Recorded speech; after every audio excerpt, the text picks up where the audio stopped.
J'aimerais lire avec vous, premièrement, dans l'Évangile de Marc, au chapitre 9.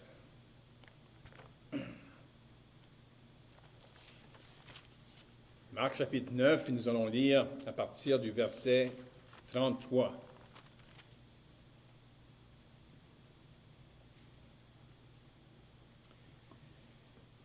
Ils arrivèrent à Capernaüm. Lorsqu'il fut dans la maison, Jésus leur demanda, « De quoi discutiez-vous en chemin? » Mais ils gardèrent le silence, car en chemin, ils avaient discuté entre eux pour savoir qui était le plus grand. Alors il s'assit, appela les 12 et leur dit, « Si quelqu'un veut être le premier, il sera le dernier de tous et le serviteur de tous. »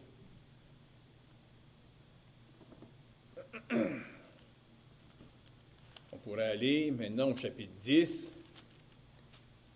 de l'Évangile de Marc et on pourrait lire à partir du verset 43. Enfin, on pourrait peut-être lire le verset 42 aussi,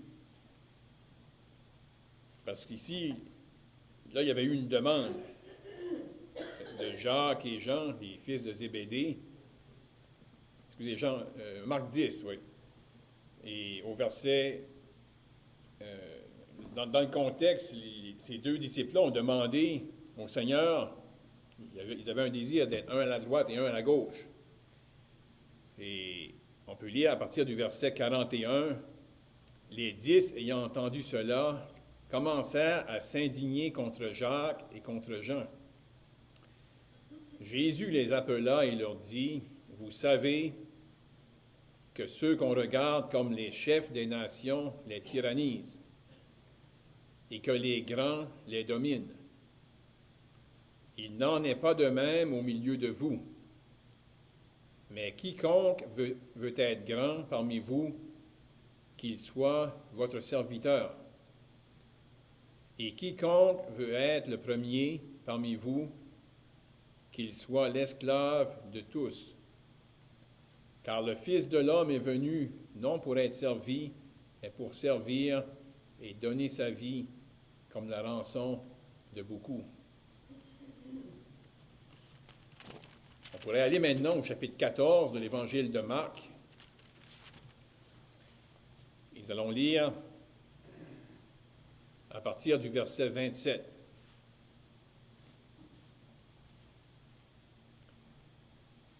Jésus leur dit, « Vous serez tous scandalisés, car il est écrit, « Je frapperai le berger, et les brebis seront dispersées. Mais après que je serai ressuscité, je vous précéderai en Galilée. » Pierre lui dit, « Quand tous seraient scandalisés, je ne serai pas scandalisé. »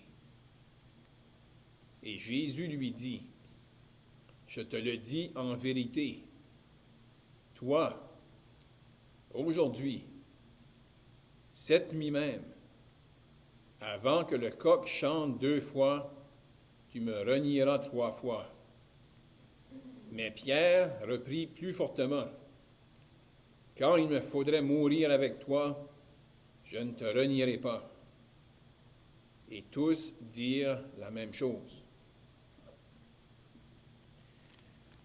Maintenant, on pourrait aller dans l'Évangile de Jean au chapitre 13.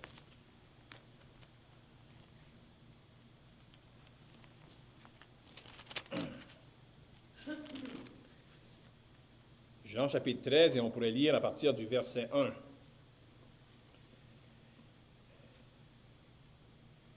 Avant la fête de Pâques, Jésus, sachant que son heure était venue de passer de ce monde au Père, et ayant aimé les siens qui étaient dans le monde, mit le comble à son amour pour eux. Pendant le souper, alors que le diable avait déjà mis dans le cœur de Judas Iscariote, fils de Simon, le dessein de le livrer, Jésus, qui savait que le Père avait remis toutes choses entre ses mains, qu'il était venu de Dieu et qu'il s'en allait à Dieu, se leva de table, ôta ses vêtements et prit un linge dont il se ceignit. Ensuite, il versa de l'eau dans un bassin et il se mit à laver les pieds des disciples et à les essuyer avec le linge dont il était saint. Il vint donc à Simon-Pierre, et Pierre lui dit, « Toi, Seigneur, tu me laves les pieds? » Jésus lui répondit, « Ce que je fais, tu ne comprends pas maintenant, mais tu le comprendras bientôt. » On pourrait aller maintenant au verset 12, après qu'il leur eut lavé les pieds et qu'il eut pris ses vêtements et se remit à table et leur dit, « Comprenez-vous ce que je vous ai fait? Vous m'appelez Maître et Seigneur, et vous dites bien, car je le suis. Si donc je vous ai lavé les pieds, moi, le Seigneur et le Maître, vous devez aussi vous laver les pieds les uns aux autres. Car je vous ai donné un exemple, afin que vous fassiez comme je vous ai fait. En vérité, je vous le dis, le serviteur n'est pas plus grand que son Seigneur, ni l'apôtre plus grand que celui qui l'a envoyé. Si vous savez ces choses, vous êtes heureux, pourvu que vous les pratiquiez. »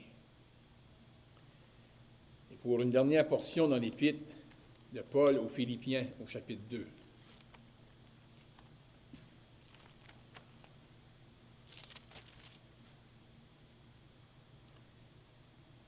Philippiens chapitre 2, et nous allons lire à partir du verset 3.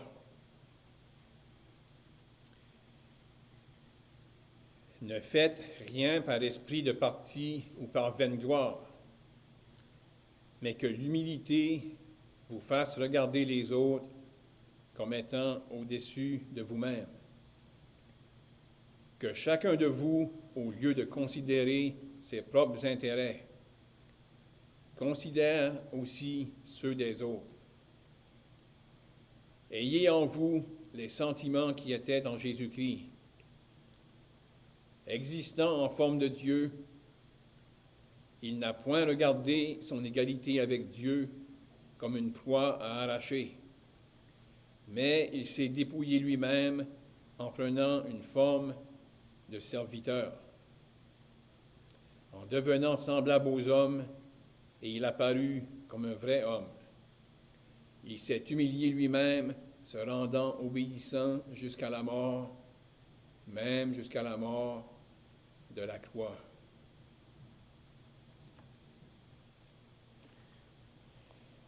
Dieu va bénir la lecture de ces Saintes Écritures. On aimerait simplement partager quelques petites pensées par rapport au passage qu'on a lu. Et vraiment, il y a trois choses que j'aimerais qu'on regarde dans ces versets-là. Pour moi, trois choses qui ressortent, puis vraiment qui nous poussent à se questionner et à se sonder. Puis vraiment, c'est des choses qui sont à la surface, mais vraiment qu'on peut les approfondir, puis ça va vraiment, si on le fait, avoir un effet sur nos vies. Et vraiment, ces trois choses-là, c'est premièrement ce qu'on pense de nous-mêmes. Dans les passages, on voit qu'est-ce que les autres, les disciples pensaient d'eux-mêmes. Mais vraiment, ces choses-là ont été écrites pour nous servir d'exemple. Donc, on va prendre ces passages-là, on va examiner c'était quoi leur pensée, qu'est-ce qu'ils pensaient d'eux-mêmes, puis vraiment regarder à nous, ce qu'on pense de nous-mêmes. De ces passages-là, on peut aussi regarder à ce qu'on pense des autres. Parce que là aussi, on va dans l'exemple des disciples, non seulement qu'est-ce qu'ils pensaient d'eux-mêmes, mais dans certains passages, qu'est-ce qu'ils pensaient des autres. Donc, on va regarder à ça, puis l'appliquer à nous, ce qu'on pense des autres. Puis, on va regarder aussi comment le Seigneur pensait. Pas seulement ce qu'il pensait, mais comment il pensait. Puis c'est quelque chose, moi, qui revient dans mes pensées dernièrement, puis on peut l'appliquer à d'autres passages des Écritures, mais vraiment, oui, on peut avoir des pensées sur des sujets, mais de voir le Seigneur comment il pensait. J'ai déjà aimé, là c'était dans un autre contexte, mais vraiment ceux qui regardent au niveau de la science, il y a des gens qui croient à l'évolution. Ceux qui croient à l'évolution, il va avoir une liste de choses qu'il faut qu'on accepte. Des choses, on va dire les choses qu'on doit penser. C'est comme ça. Mais les scientifiques qui sont chrétiens, et eux, ils vont dire comment qu'il faut penser. Ce n'est pas juste des faits, mais c'est la façon qu'on va penser. Là, ça va nous aider à interpréter les faits. C'est pas qu'il faut apprendre telle chose, mais comment on doit penser. Et la manière qu'on va penser, ça va affecter notre compréhension sur certaines choses et ça va affecter la façon qu'on va agir. Et on va le voir dans les passages. Mais si on regarde premièrement ce qu'on pense de nous-mêmes, le premier verset qu'on a lu, les disciples, bon, ils étaient souvent ensemble avec le Seigneur. Il y avait, si on pourrait dire, un groupe privilégié qui était plus près du Seigneur, qui l'accompagnait tout le temps. Puis, on peut facilement se faire du moins le portrait pour ce passage-là, parce qu'eux discutaient ensemble, puis le Seigneur voyageait avec eux, mais c'est possible que le Seigneur était un petit peu à l'écart. Sûrement, le Seigneur méditait, pensait, et les disciples peut-être un petit peu en arrière, mais ils suivaient le Seigneur. Mais ils discutaient entre eux. Le Seigneur savait de quoi ils discutaient. Le Seigneur est omniscient. Mais lorsqu'il est arrivé à la maison, là, il a posé la question, de quoi discutiez-vous en chemin? Ça nous dit qu'ils ont gardé le silence, ils n'ont pas répondu.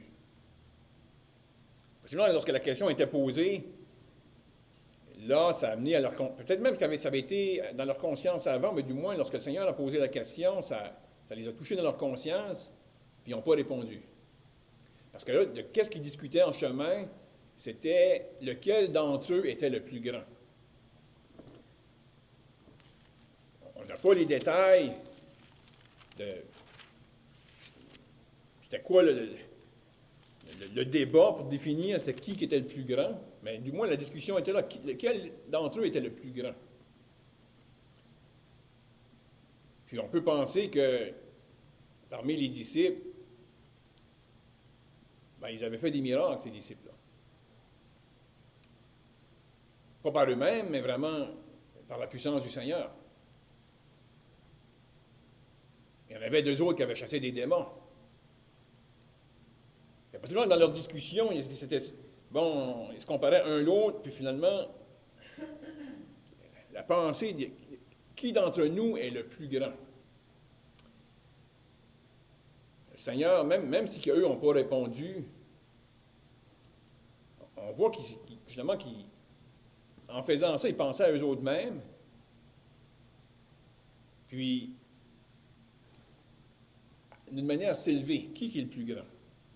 Et là, le Seigneur va, même s'ils ne répondent pas, il va prendre l'occasion pour leur parler. Puis, essayer de leur faire comprendre c'est quoi être grand. Parce qu'eux, ils avaient une compréhension. Pour eux, ils avaient une interprétation, c'est quoi être le plus grand. Puis vraiment, dans l'explication du Seigneur, on va voir qu'il y a deux niveaux. Il y a être grand, puis il y a être le plus grand ou être le premier.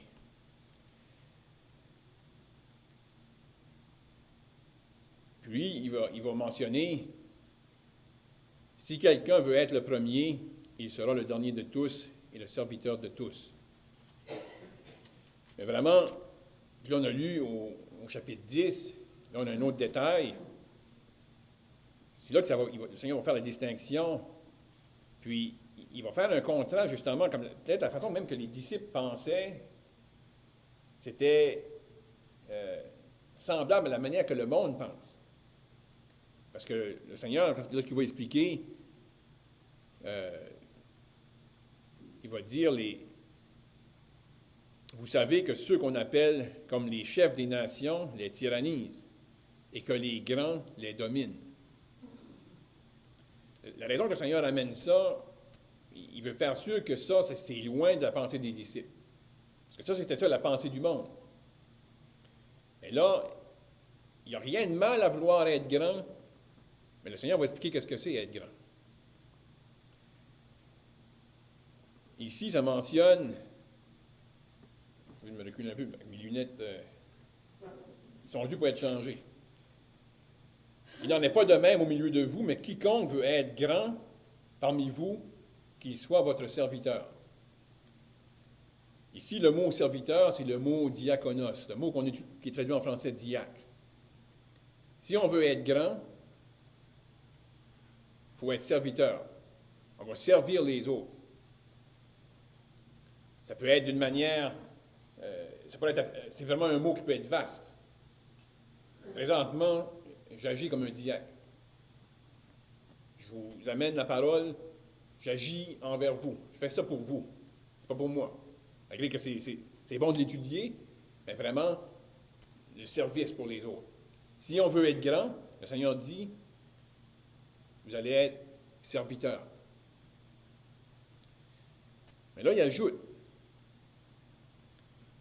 il dit, et quiconque veut être le premier parmi vous, ou on pourrait dire le plus grand, parce que bon, là, c'était, à la limite, eux se considéraient tous des grands, mais c'est qui est le plus grand parmi nous autres? Et là, il dit, celui qui veut être le premier, qu'il soit l'esclave de tous. Là, c'est un autre mot. Puis parfois, dépendant comment c'est traduit, parfois on ne le traduit pas toujours esclave, mais c'est le mot, ici, il a bien traduit, c'est le mot esclave. Donc, si on veut être grand, on va être au service des autres, on va servir les autres. Ça va être de cette manière-là qu'on va être grand. Puis si qu'on vise être le plus grand, on va dire un but ultime, mais là, on va devenir l'esclave de tous. Puis dans l'idée du mot esclave, on a l'idée de renoncer à notre propre volonté. Renoncer à nos biens, à nos droits. C'est un niveau beaucoup plus élevé que, pas dans la compréhension humaine, mais pour le Seigneur.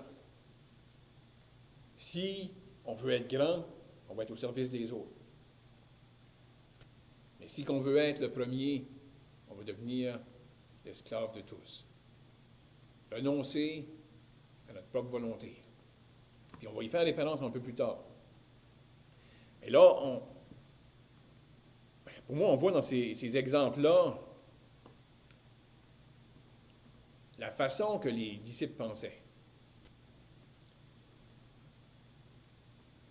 Puis non seulement la façon qu'ils pensaient, mais si on regarde, puis dans ce passage ici, juste avant, c'est que là, il y avait deux disciples qu'eux autres, par leur demande, ils s'estimaient être très grands. Alors, je ne peux pas dire si c'était grand ou les plus grands, mais du moins, ces deux disciples-là estimaient que nous autres, on devrait avoir une place privilégiée aux côtés du Seigneur. Leur pensée était mauvaise. Mais la réaction des disciples n'était pas bonne non plus. Moi, ça m'a arrêté en pensant à ça, parce que là, au chapitre 10, ça nous dit, les autres disciples, quand ils ont vu ça, ils ont commencé à s'indigner. Ayant entendu cela, commencèrent à s'indigner contre Jacques et Jean. Et dans ce groupe-là, il y avait Pierre. Il y avait les autres aussi, il y en avait d'autres. Et là, tu as eu un groupe qui, quand ils ont pensé ça, les autres qui ont dit, c'est pas écrit directement, mais le fait qu'ils se sont indignés, possiblement qu'ils se sont dit en eux-mêmes, mais eux autres, pour qui est-ce qu'ils se prennent? De vouloir penser qu'ils méritent d'avoir cette place-là d'honneur, de privilège aux côtés du Seigneur. Ils ont accusé leur demande, puis ils ont été indignés. étaient prêts à reconnaître, les autres étaient prêts à reconnaître, vous n'êtes pas assez grand pour mériter cette place-là. Les autres ne l'avaient pas. Là, à ce moment ici, ils ne l'ont pas demandé, les autres. Mais ils l'ont discuté avant. Mais comme j'ai dit, c'est que là, ces personnes-là, dont Pierre était dans ce groupe-là, là, on voit pas longtemps après que lorsque le Seigneur va dire, il va leur annoncer qu'ils vont tous être scandalisés. Le Seigneur, il dit vraiment, lui, le Seigneur sait, mais lui, il leur annonce qu'est-ce qui va se passer. Puis là, on va voir l'attitude de Pierre, qu'est-ce que Pierre pense, mais on va voir un peu plus loin aussi, même qu'est-ce que les autres pensent, mais du moins Pierre, lui, il va dire quelque chose qui reflète, il dégage qu'est-ce qu'il pense de lui-même. Puis qu'est-ce qu'il pense des autres. Il n'aurait peut-être pas dit dans d'autres circonstances, mais là, dans la circonstance, quand le Seigneur dit, vous allez tous être scandalisés, c'est comme si Pierre il dit, j'ai pas de misère à voir ça pour les autres. Quand même que tous les autres soient scandalisés, moi, je ne serai jamais scandalisé. Vraiment, le Seigneur venait de lui dire, vous allez tous être scandalisés, y compris toi, Pierre. Pierre ne pensait pas ça. Ce que Pierre pensait de lui-même n'était pas correct. La condition dans laquelle Pierre se trouvait lui pensait, je suis dans une bonne condition, je suis dans une bonne attitude, jamais que je vais être scandalisé. Alors Pierre il va entendre les paroles du Seigneur qui va lui dire les détails. Parce que sur le coup, puis des fois, c'est qu'il peut lui permettre des circonstances. Là, il s'est permis des circonstances pour dégager qu'est-ce que Pierre pensait. Les autres peuvent être scandalisés, mais pas moi. Alors, le Seigneur la façon que le Seigneur va lui répondre, c'est vrai que tout le monde va être scandalisé. Et là, Pierre va entendre du Seigneur des détails. Parce que le Seigneur va lui répondre.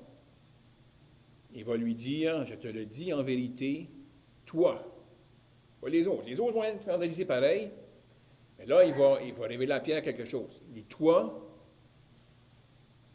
aujourd'hui, pas dans longtemps, là. Pierre se sentait fort, se sentait ferme. Puis le Seigneur dit, c'est pas dans longtemps. Là. Aujourd'hui, toi, aujourd'hui, cette nuit même, avant que le coq chante 2 fois, tu vas me renier 3 fois. C'est sûr que c'est impensable pour Pierre. Mais c'est une leçon pour nous. Qu'est-ce que Pierre pensait de lui-même? Comment fort qu'il pensait qu'il était? Vraiment, qu'est-ce qui allait arriver? Ça allait arriver. Le Seigneur l'a dit. Mais pour nous, c'est une leçon.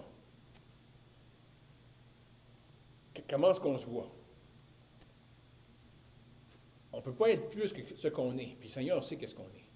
Mais parfois, on peut avoir une trop haute opinion de nos capacités, de qu'est-ce qu'on pense qu'on est devant le Seigneur, qu'est-ce qu'on peut faire, comment ferme qu'on est, comment on est zélé. Il peut arriver des circonstances que vraiment, ça prend la grâce du Seigneur.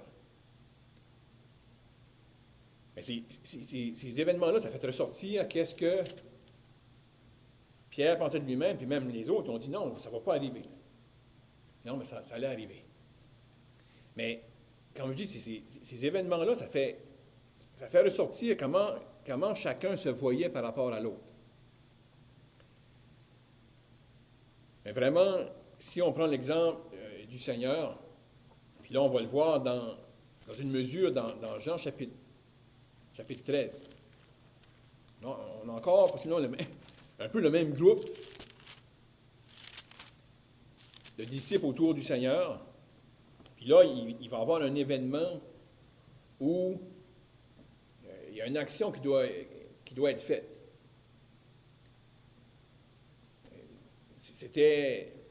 Non seulement c'était une coutume, mais c'était une nécessité. À cette époque-là, dans ce pays-là, la façon que les gens voyageaient, les pieds en sandales, le lavement des pieds, non seulement était nécessaire, mais ça procurait un grand bien. un grand rafraîchissement. C'était bien vu. Il fallait le faire, puis habituellement, il y avait quelqu'un qui le faisait. Mais là, on a un groupe de personnes réunies. La chambre est prête, toute meublée. Il y a un bassin avec de l'eau, il y a un linge. Puis, c'est pas quelque chose qui n'était pas particulier, qui était... Chaque disciple savait, c'est l'habitude, il y a quelqu'un qui nous lave les pieds. Qu'est-ce qui va se lever? C'est le même petit groupe là, qui discutait qui était le plus grand. Là. Alors, dans leur compréhension, le plus grand, c'est pas lui qui va se lever. Oui, le plus grand va se lever. Le Seigneur se lève. Puis c'est évident par la réaction de Pierre que là, il réalise que c'est pas normal que c'est le Seigneur qui se lève. Puis Pierre ne parle pas jusqu'à temps que ça arrive à lui, mais on dirait qu'on peut facilement s'imaginer qu'est-ce que Pierre pensait. Du moins, par sa réaction. C'est sûr que, peut-être j'extrapole un peu, je déduis, mais lorsque Pierre observait le Seigneur laver les pieds des autres, peut-être que Pierre pensait concernant les autres. Vous laissez laver les pieds par le Seigneur? Vous n'avez pas honte? Lui, il est plus grand que nous, c'est pas à lui à nous laver les pieds. Et Pierre a juste réagi quand ça venait à lui.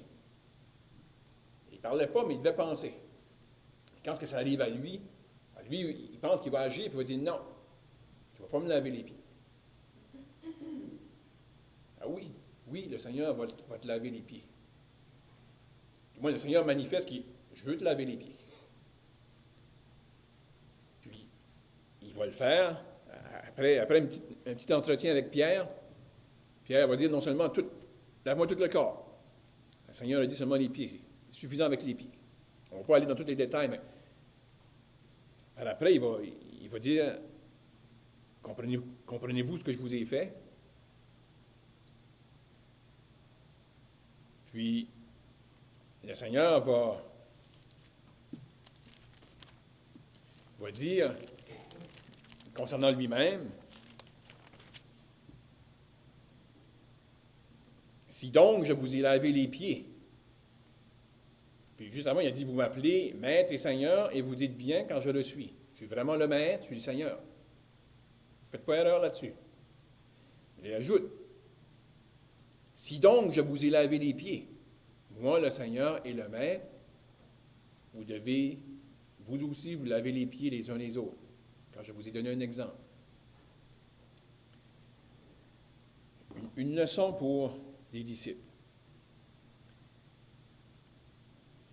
Mais avec ça, dans l'arrière-plan, ce qu'on pense des autres, ce qu'on pense de soi-même, l'idée d'être grand.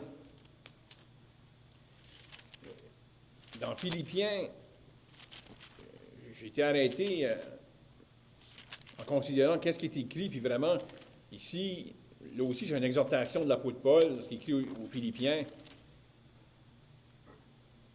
Et là, ça nous dit comment on doit voir les autres. Ne faites rien par esprit de parti ou par vaine gloire, mais que l'humilité vous fasse regarder les autres comme étant au-dessus de vous-même. Que chacun de vous, au lieu de considérer ses propres intérêts, considère aussi ceux des autres. Et là, il va prendre un exemple, le Seigneur Jésus. Ayez en vous, la traduction ici, ça nous dit les sentiments qui étaient en Jésus-Christ, mais la version d'Arby, je pense, nous dit, ayez en vous cette pensée qui était aussi dans le Christ Jésus. Le Seigneur pensait d'une façon. Et ça guidait ses actions, sa conduite. Puis dans le passage ici, je ne prétends pas pouvoir l'expliquer pleinement, mais ici, dans notre version seconde, Parce que ça mentionne qu'il s'est dépouillé lui-même en prenant une forme de serviteur. Le mot serviteur ici, c'est le mot esclave.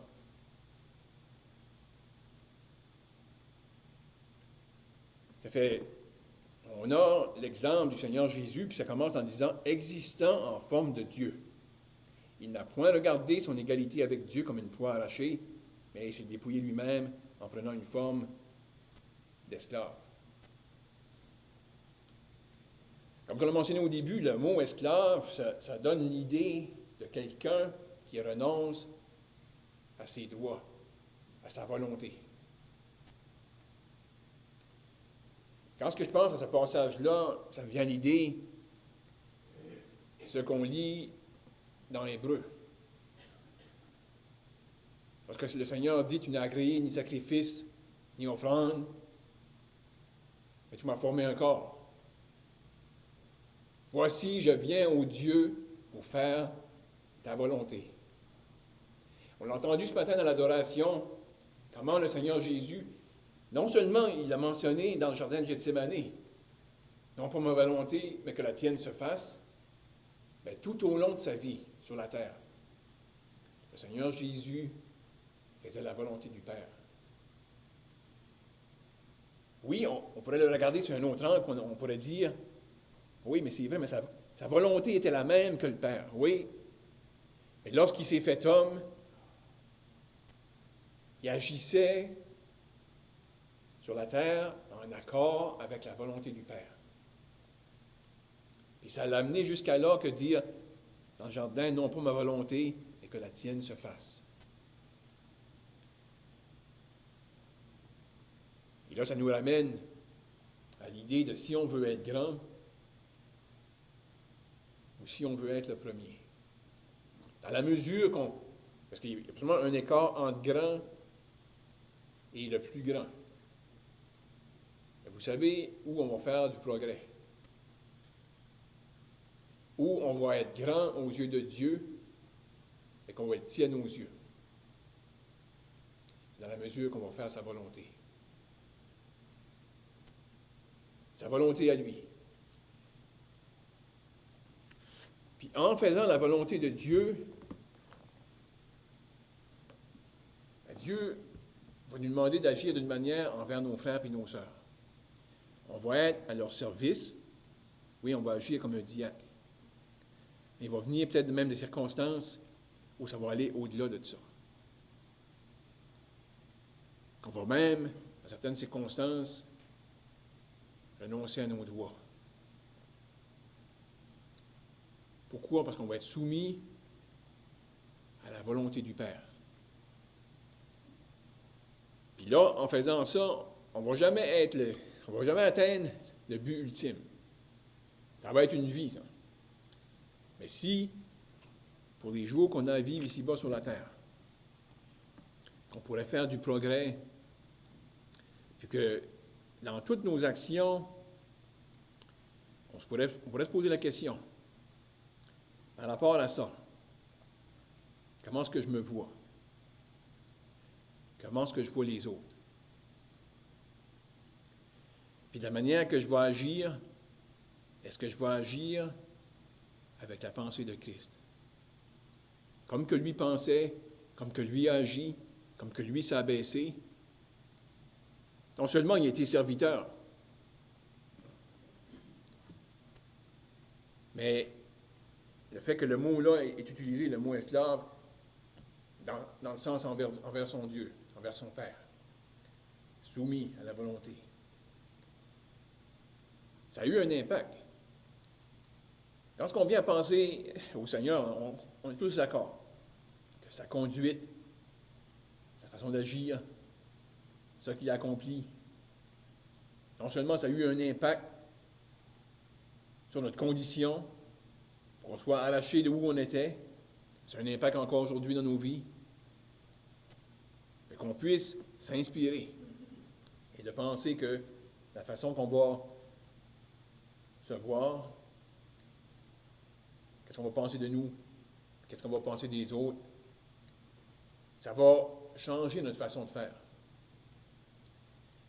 Puis pour moi, l'apôtre Paul, il avait saisi ça lorsqu'il amène cet enseignement-là, de voir les autres au-dessus de nous-mêmes. Prendre la place humble. Parce qu'en faisant ça, on imite le Seigneur. L'apôtre Paul avait atteint ce degré-là de spiritualité, de progrès dans la vie chrétienne. Et non seulement il l'avait atteint, mais il n'avait pas atteint le plein but. Il visait encore. Mais qu'est-ce qu'il voulait voir, son désir? C'est que d'autres puissent marcher de cette manière-là, de la ressemblance de Christ. Que Dieu bénisse sa parole. Père Céleste, en terminant, on veut te remercier pour ce temps qu'on a eu ce matin pour considérer ta parole. Et on veut, Père, te prier que ces portions qu'on a considérées pourraient occuper nos pensées, que ça pourrait avoir un effet sur nos vies.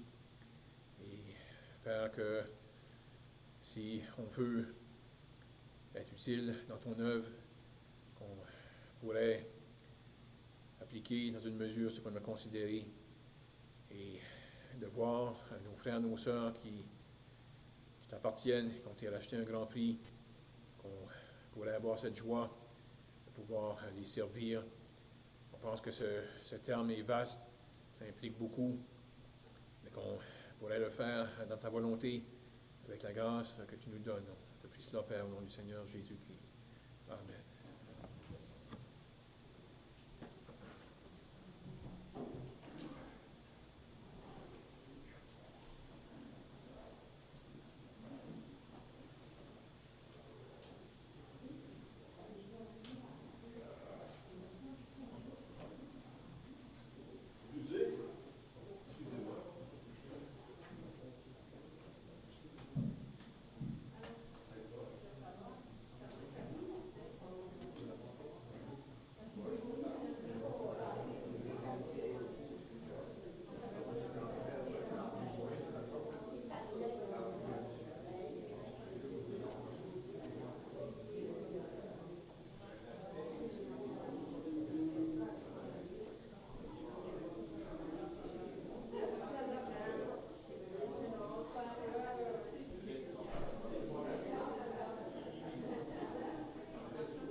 Et là, ça nous dit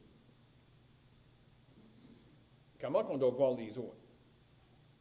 Ne faites rien par esprit de parti ou par vaine gloire, mais que l'humilité vous fasse regarder les autres comme étant au-dessus de vous-même. Que chacun de vous, au lieu de considérer ses propres intérêts, considère aussi ceux des autres. Et là, il va prendre en exemple le Seigneur Jésus. Ayez en vous, la traduction ici, ça nous dit les sentiments qui étaient en Jésus-Christ, mais la version d'Arby, je pense, nous dit, ayez en vous cette pensée qui était aussi dans le Christ Jésus. Le Seigneur pensait d'une façon. Et ça guidait ses actions, sa conduite. Puis dans le passage, ici, je ne prétends pas pouvoir l'expliquer pleinement, mais ici, dans notre version seconde, parce que ça mentionne qu'il s'est dépouillé lui-même en prenant une forme de serviteur. Le mot serviteur ici, c'est le mot esclave.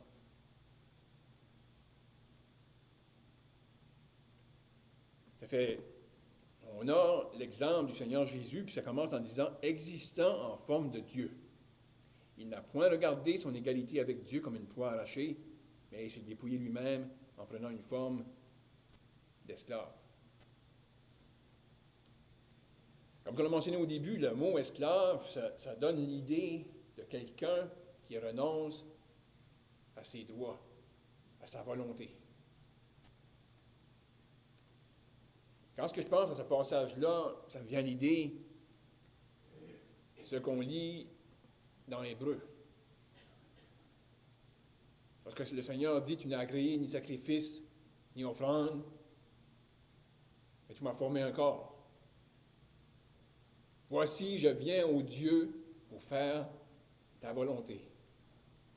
On l'a entendu ce matin dans l'adoration, comment le Seigneur Jésus, non seulement il l'a mentionné dans le jardin de Gethsémani, non pas ma volonté, mais que la tienne se fasse, mais tout au long de sa vie sur la terre.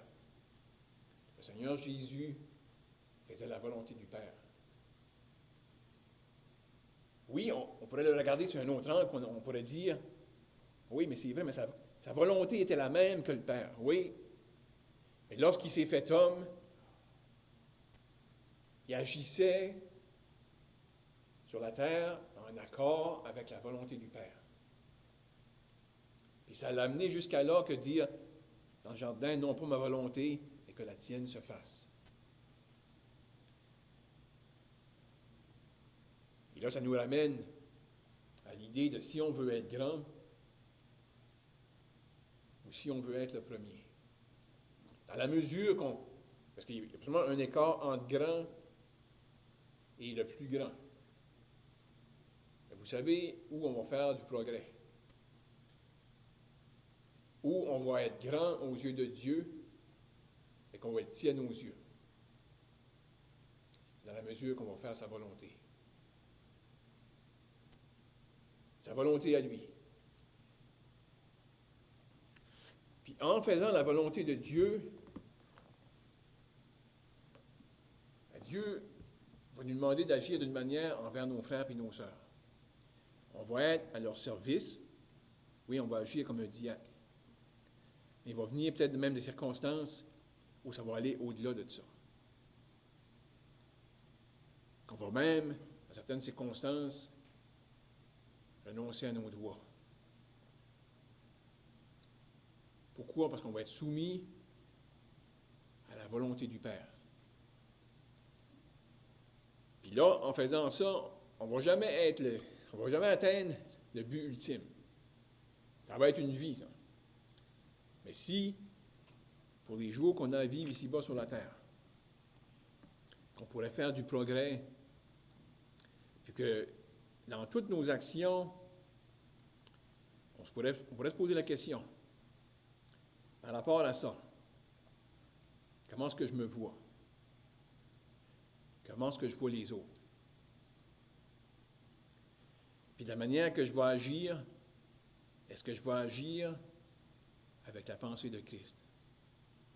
Comme que lui pensait, comme que lui a agi, comme que lui s'est abaissé. Non seulement il était serviteur,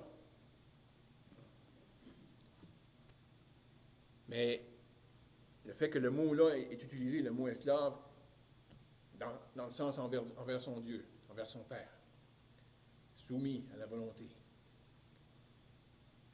Ça a eu un impact. Lorsqu'on vient à penser au Seigneur, on est tous d'accord que sa conduite, sa façon d'agir, ce qu'il a accompli, non seulement ça a eu un impact sur notre condition, qu'on soit arraché de où on était, c'est un impact encore aujourd'hui dans nos vies, mais qu'on puisse s'inspirer et de penser que la façon qu'on va se voir, qu'est-ce qu'on va penser de nous, qu'est-ce qu'on va penser des autres, ça va changer notre façon de faire. Puis pour moi, l'apôtre Paul, il avait saisi ça lorsqu'il amène cet enseignement-là, de voir les autres au-dessus de nous-mêmes. Prendre la place en eux. Parce qu'en faisant ça, on imite le Seigneur. L'apôtre Paul, il avait atteint ce degré-là de spiritualité, de progrès dans la vie chrétienne. Et non seulement il l'avait atteint, mais il n'avait pas atteint le plein but. Il visait encore. Mais qu'est-ce qu'il voulait voir, son désir? C'est que d'autres puissent marcher de cette manière-là, de la ressemblance de Christ. Que Dieu bénisse sa parole. Père Céleste, en terminant, on veut te remercier pour ce temps qu'on a eu ce matin pour considérer ta parole. Et on veut, Père, te prier que ces portions qu'on a considérées pourraient occuper nos pensées, que ça pourrait avoir un effet sur nos vies. Et Père, que si on veut être utile dans ton œuvre, qu'on pourrait appliquer dans une mesure ce qu'on a considéré et de voir nos frères, nos sœurs qui t'appartiennent, qui ont été rachetés un grand prix, qu'on pourrait avoir cette joie de pouvoir les servir. On pense que ce terme est vaste, ça implique beaucoup, mais qu'on pourrais le faire dans ta volonté, avec la grâce que tu nous donnes. Je te prie cela, Père, au nom du Seigneur Jésus-Christ. Amen.